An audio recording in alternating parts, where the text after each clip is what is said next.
Hey guys, welcome back.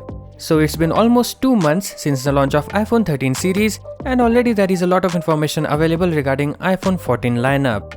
Like the iPhone 14 mini may be dropped altogether from the lineup as a result of the poor sales figures of 12 mini and 13 mini. But ditching the iPhone 14 mini isn't the only big change expected. A recent leak about the iPhone 14 Pro has suggested that the upcoming premium phone might come with a USB Type-C port. Since the inception of iPhone, Apple has added its own ports to its phones for charging and data transfers. However, it now seems that the iPhone series could finally make a much needed switch to USB-C. Now, why is switching to USB-C a big deal?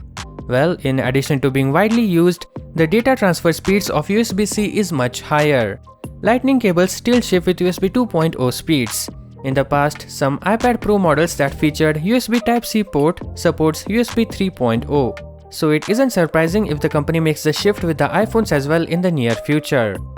And recently with the company introducing ProRes video recording mode on the new iPhone 13 Pro and 13 Pro Max, which takes a lot of storage space even for a minute-long file.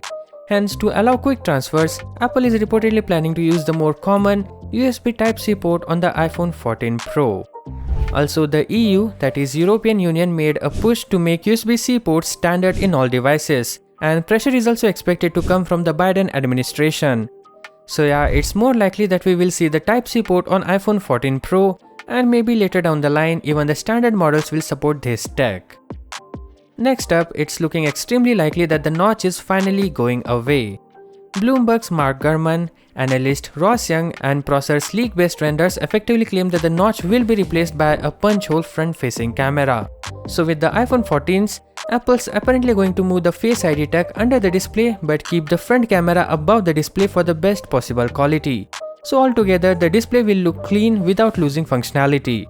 That brings us to the next big thing, the return of Touch ID. According to a recent leak, the iPhone 14 Pro models will come with an under-display take on Touch ID. But the leaker was careful to say that this take on Touch ID is still being tested and it's unclear if we will end up seeing it. Anyhow, if it does become a reality, it will help those who are not familiar with Face ID and for those who want an alternate way to unlock their phone.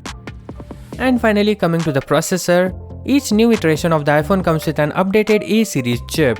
And for iPhone 14, we are expecting Apple's A16 chip. The next generation A series chip designed for the iPhone 14 will reportedly be built on TSMC's NP4 process, which the company says is the third major enhancement of the 5nm family.